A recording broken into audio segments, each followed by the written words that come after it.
నమస్తే.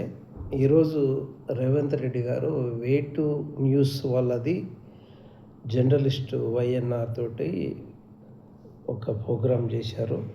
దానికి సంబంధించి ఆయన చెప్పిన సమాధానాలకు నా యొక్క సమాధానాలు చెప్పాలనే ఉద్దేశంతో మొట్టమొదటిసారిగా నా జీవితంలో కౌంటర్కి ఎన్కౌంటర్ అనే ప్రోగ్రాం నేను అశోక్ పోషం రేవంత్ రెడ్డికి కౌంటర్ అశోక్ పోషం అనే ఒక ప్రోగ్రాం తీసుకొని ఈరోజు చేయడానికి ప్రయత్నం చేస్తున్నాను. మీరు నా యొక్క వీడియోని ఆదరిస్తారని కోరుకుంటున్నాను. Hello, welcome to Way2 news conclave first conclave తెలంగాణలో నిర్వహిస్తున్నాం. తెలంగాణ కాంక్లేవ్కి విచ్చేసిన ముఖ్యమంత్రి రేవంత్ రెడ్డి గారికి thank you sir, welcome. So Telangana ఈ రోజు నుంచి వచ్చే 10 ఏళ్ల పాటు ఎలా ఉండబోతుంది అనేది విజన్ మీతో మాట్లాడదామని పిలిచాం ప్రధానంగా. దానికంటే ముందు మీరు నాకు 2006 నుంచి తెలుసు. 2006లో మీరు ఒక విజన్ పెట్టుకుని 20 yearsలో ముఖ్యమంత్రి చైర్లో 8 yearsలో కూర్చున్నారు. సో మీ విజన్ కంప్లీట్ అయింది. ఇప్పుడు తెలంగాణ విజన్ ఏంటి? కమింగ్ 10 yearsలో తెలంగాణను ఎలా చూడాలనుకున్నారు ఒకటి. దానికంటే ముందు లైటర్ వేలో నేను ఒకటి అడగాను. 2006 నుంచి చూస్తున్నారు ఇప్పటి వరకు, సేమ్ ఎనర్జీతో ఎలా ఉండగలుగుతున్నారు? ఎక్కడ రేవంత్ రెడ్డికి అంత డల్ అయిపోయి అలాంటి విజువల్ ఎక్కడ కనపడదు, ఎలా అంత ఎనర్జీ మెయింటైన్ చేస్తున్నారు? అయితే రేవంత్ రెడ్డి గారు ఎంత ఎనర్జెటిక్గా ఉంటున్నారు అని చెప్పి మన నర్సింగ్ వైఎన్ఆర్ అడుగుతున్నారు. అంటే తెలంగాణలో ఉన్న ప్రజలందరికీ ఇట్లా ఎనర్జెటిక్గా ఉండవచ్చు. ఎట్లా ఈ WHO ప్రకారం ఏది తినాలో ఆయన తెలుసుకొని డయటిస్ట్ ద్వారా ఆయన తినడం ద్వారా ఎనర్జెటిక్ ఉంటుంది. కానీ మా BC ST SCలు వాళ్ళకు కనీసం తినడానికి కాదు, ఖర్చు పెట్టడానికి డబ్బులు లేని స్థితిలో ఉన్న వాళ్ళు ఎలాగ తింటారు? కావాల్సిన ప్రోటీన్ డైట్ కానీ, కార్బోహైడ్రేట్స్ కానీ, ఫ్రూట్స్ కానీ, ఇంకా మైక్రో లెవెల్ కావాల్సిన వాటిని తినాలంటే వాటికి రోజు కనీసం ఒక వ్యక్తికి 500 నుంచి 1000 రూపాయలు ఖర్చు అవుతుంది. ఆ విధమైన ఖర్చు పెట్టకనే ఎకనామీ ఉన్నదా మా BC SC STలు కానీ, ఓసీలో ఉన్న బీద వాళ్ళకు కానీ? ఉండదు. ఎందుకంటే వాళ్ళు చేసే రాజకీయ లబ్ధి వల్లనే, వాళ్ళు చేసే రాజకీయాల్లో చేసే కొన్ని లొసుగుల వల్ల వాళ్ళు డబ్బులు సంపాదిస్తారు. ఆ డబ్బులను ఖర్చు పెట్టుకుంటా వాళ్ళు ఎనర్జెటిక్గా ఉండడానికి ట్రై చేస్తారు. మరి రేవంత్ రెడ్డి తినే డైట్ ప్రతి ఒక్కరికి ఇంప్లిమెంట్ చేయగలుగుతాడా? ప్రతి హాస్టల్లో, ప్రతి గవర్నమెంట్ హాస్టల్ ఇంప్లిమెంట్ చేయగలుగుతాడా? ఇప్పుడు ఓయూలో ఉన్న హాస్టల్లో కానీ, లేకపోతే ఎక్కడ ఏ హాస్టల్ అయినా సరే గవర్నమెంట్ హాస్టల్ ఇంప్లిమెంట్ చేయగలుగుతారా? ఛాలెంజ్ చేస్తున్నాను నేను రేవంత్ రెడ్డి గారిని. చేయగలిగితే అందరు ఇదే ఎనర్జెటిక్గా ఉంటారు, అందరూ ఇదే విధంగా ఆలోచించగలుగుతారు. ఇంకొకటి ఏంటంటే ఈరోజు రేవంత్ రెడ్డి గారు ఏమన్నారంటే, చాలా విజన్ తోటి ప్రకృతి ప్రేమికుడని చెప్పుకోవడానికి ప్రయత్నం చేస్తున్నాడు. మరి ప్రకృతి ప్రేమికునికి ఉండాల్సిన లక్షణం ఒకటి ఇట్లా లేదు. విజన్ ఉన్నోడు 79 కేసులు ఎట్లా పెట్టుకోగలుగుతాడు? అంత విజన్ ఉన్నోడు అయితే 79 కేసులు పెట్టుకొని నువ్వు ముఖ్యమంత్రి అయినప్పుడు నీ దగ్గర ఏం విజన్ ఉన్నట్టు? ప్రకృతి ప్రేమికునికి 79 కేసులు అవసరమా ప్రకృతిని కాపాడాలనుకుంటాను? మీ లోకేష్ గారి లెక్కలో 32 కేసులు ఉంటే చాలు ఒక లీడర్ని చేయడానికి. కానీ మరి నువ్వు ఎందుకు ఎక్స్ట్రాగా 40 కేసులు ఎక్స్ట్రా ఎందుకు పెట్టుకున్నావు?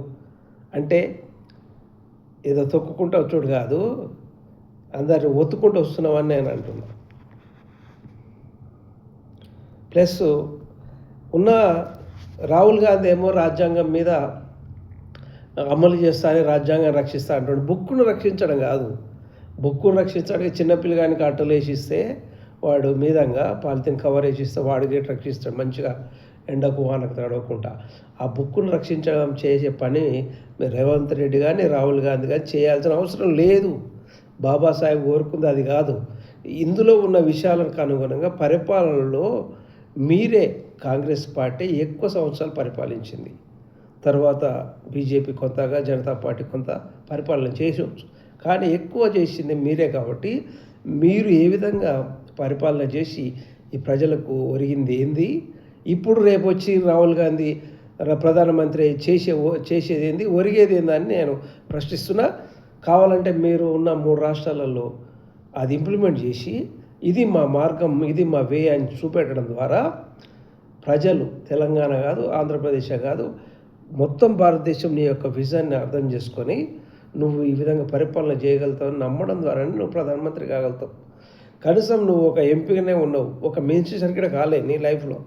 నువ్వు మినిస్టర్ కాకుండా ఎంపీగా ఉండి నువ్వు పరిపాలనలో ఏ విధంగా నువ్వు చేయగలుగుతావు, భారతదేశంలో ఉన్న ఎకనామీని ఏ విధంగా ఈ వచ్చిన సమస్యలను ఏ విధంగా సార్ట్అవుట్ చేయగలుగుతావు అనేది ప్రతి వ్యక్తి దగ్గర ఉన్న ప్రశ్న, నా లోపల ఉన్న ప్రశ్న.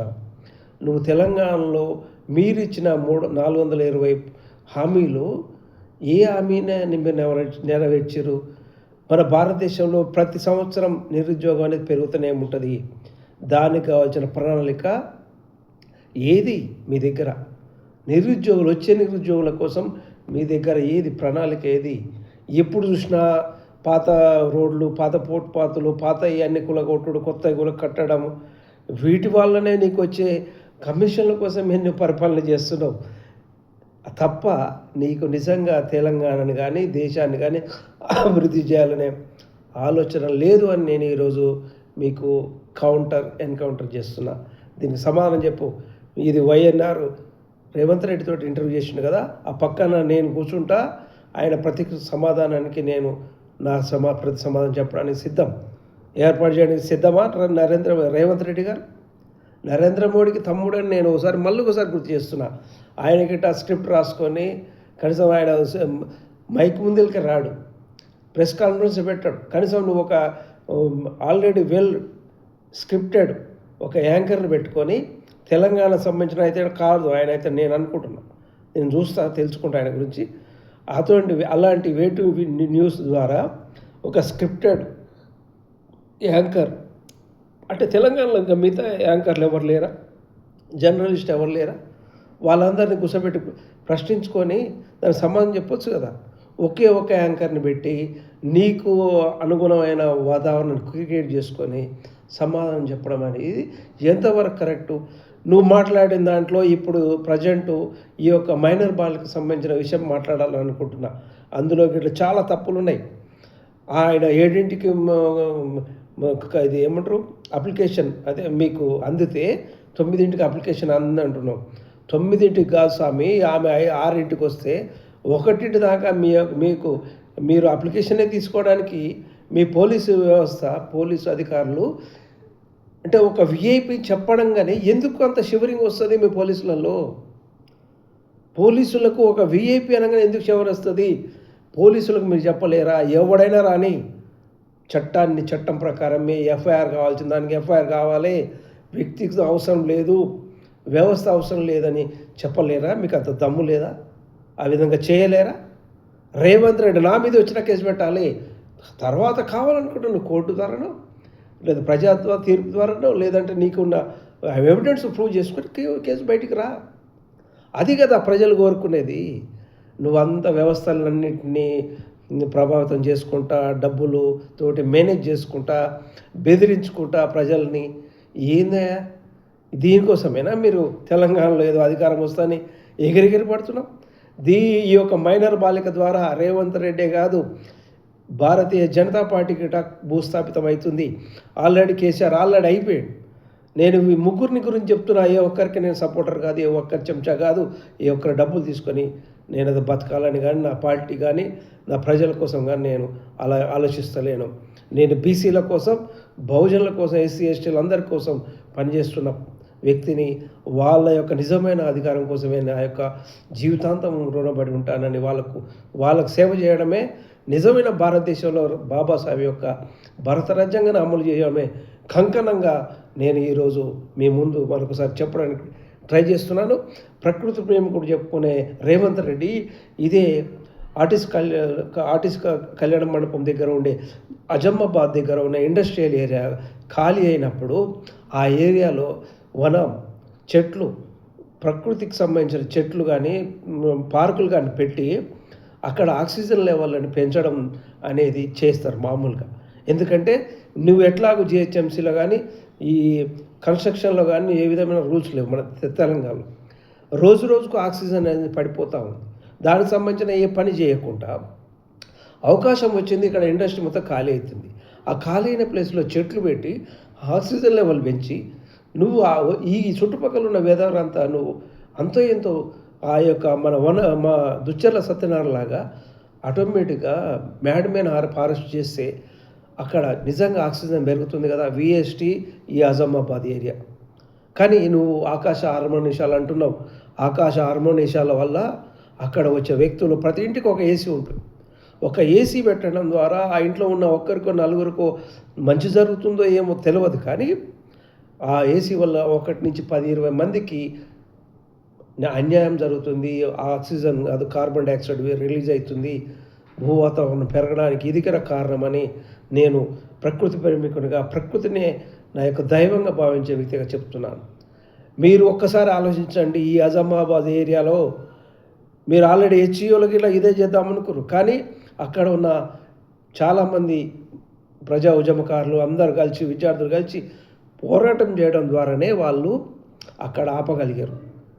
కానీ మళ్ళీ ఇప్పుడు ఈ ఆజామాబాద్లో కానీ మీరు ఆకాశ టవర్లు, స్కై టవర్స్ నిర్మించడానికి పర్మిషన్ ఇచ్చినావు అంటే మీకు ఎదురు మాట్లాడేవాడు ఎవరు లేక, చెప్పేవాళ్ళు ఎవరు లేక, నీకు సొంతంగా నీ యొక్క కవిత్వం, పైత్యం నువ్వు ప్రకటించడం ద్వారా ఏదేదో ఎగిరెగిరి పాడుతున్నావు. రేవంత్ రెడ్డి అన్నగారు, నువ్వు ప్రకృతి ప్రేమికుడు అనుకుంటే నీ యొక్క గెలుపుకు కారణమైన అందశ్రీ మాయమైపోతున్నాడన్న అనే పాట పాడిన నాకు ఇష్టమైన అందశ్రీ అన్న మీద ప్రమాణం చేసి చెప్తున్నా. ఆయనకు నీకు జరిగిన ఇంటర్వ్యూ రోజు సాయంత్రం నేను మాట్లాడిన అందశ్రీతోటి ఏమన్నాడంటే, కేసీఆర్ భూమిని చెరబడుతుండో నా అమ్మ లాంటి భూమిని, కానీ రేవంత్ రెడ్డి ఆ విధంగా కాదు, విజయుడు కాపాడుతుండని ఒక మాట చెప్పిండు. కానీ నేను అన్న రేవంత్ రెడ్డికి అదే పని చేస్తే ఆయనకు అభిముఖంగా పోరాటం చేయడానికి సిద్ధం ఉన్న ఈ భూమిని కాపాడడానికి తెలంగాణలో ఉద్యమకారులుగా తెలంగాణ అస్తిత్వాన్ని కాపాడడానికి నేనుంటా అని చెప్పి మాట ఇచ్చిన.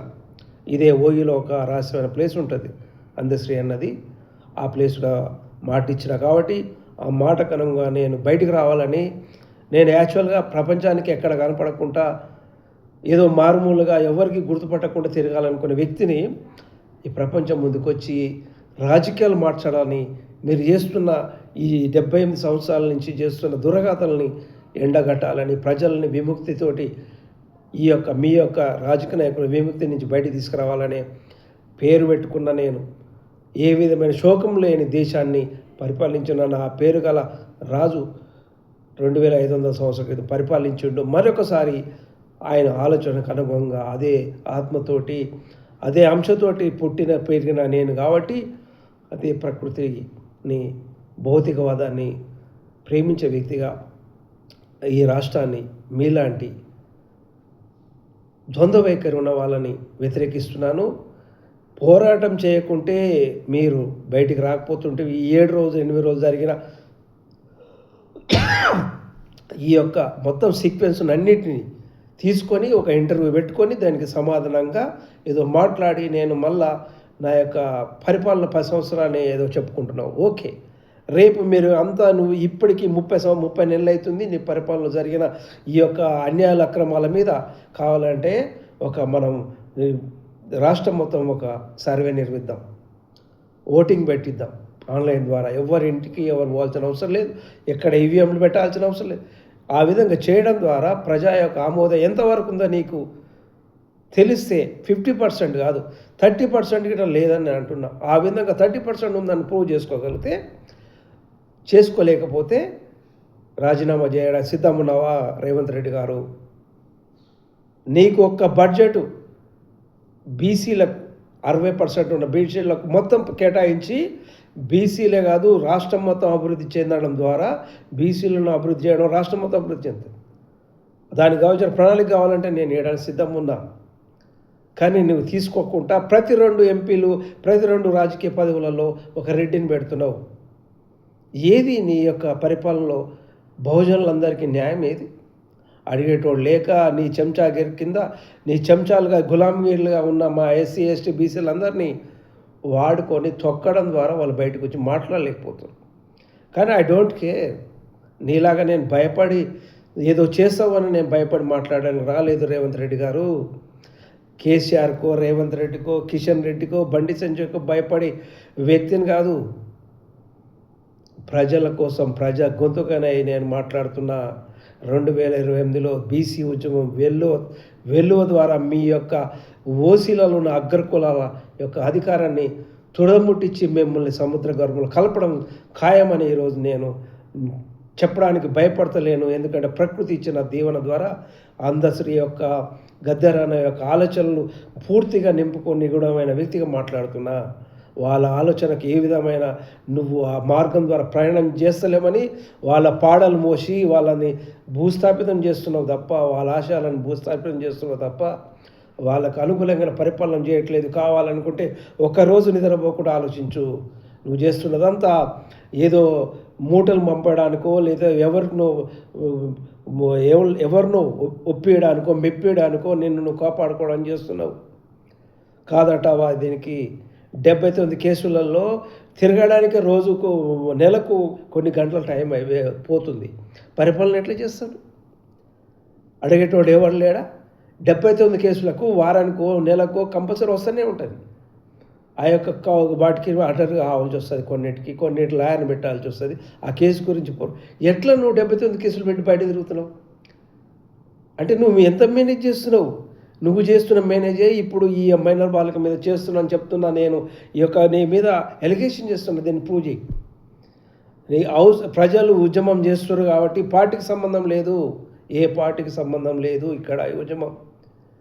ఆయన కొడుకు ఏదైతే ఎఫ్ఐఆర్లు పెట్టిండో దానికి అనుగుణంగానే ప్రజల నుంచి వచ్చిన ఈ యొక్క ప్రశ్నలే. ఎందుకంటే సామాన్యులందరికీ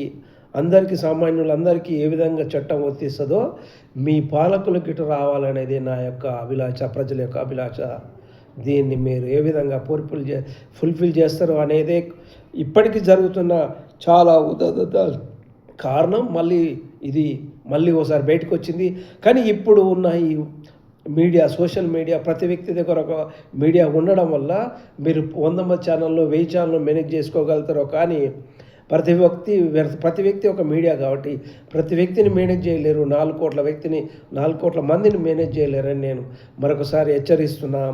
మిమ్మల్ని వచ్చే ఎలక్షన్లో తమిళనాడులో జరిగిన నిజమైన ఆ యొక్క మార్పు ఏ విధంగా జరిగిందో తెలంగాణలో మీ 3 పార్టీలని తొదముట్టించడం ఖాయం. మీరు ఇంటికి పరిమితం ఖాయం. నేను కేసీఆర్ లాగా నువ్వు గిట్ల ఒక మంచి ఫామ్ హౌస్ కట్టుకో. ఎందుకంటే అక్కడ ఉండి ప్రకృతి జంతువులతోటి సాహసం చేయడం, ఈ శేష జీవితం గడపడానికి కావాల్సిన టైంను స్పెండ్ చేయడానికి అక్కడ ఒక మంచి అధికారం ఉంది కదా. డబ్బులన్నీ చేస్తావు కదా, ఏదో ఒక చేస్తావు కదా, చేసి వాటిని కట్టుకొని నీకు ఆ ప్రశాంతమైన జీవితానికి ఒక మార్గం చూసుకోమని ప్రకృతి చెప్తున్నాను. ప్రకృతి ద్వారా నేను ఆ ప్రకృతికి వాయిస్, నేను ప్రతినిధిని. మీడియా స్పోక్స్ పర్సన్ అంటారు కదా, ప్రకృతి స్పోక్స్ నేను చెప్తున్నా. రాసుకో. వచ్చే ఎలక్షన్లో మీ అందరు ఇంటికాడ కూర్చుంటారు. నీకు కేటీఆర్ అనే మాటలు తప్ప నీ ఉపన్యాసంలో ఏముంటుంది? అంత నువ్వు ఏదో పెద్ద మహాజ్ఞానిగా మాట్లాడుతున్నావు కదా రేవంత్ రెడ్డి గారు. నేను ఎవరి మీద ప్రతీకారం చేయను, నేను ప్రతిచర్య చేయను అంటున్నావు కదా.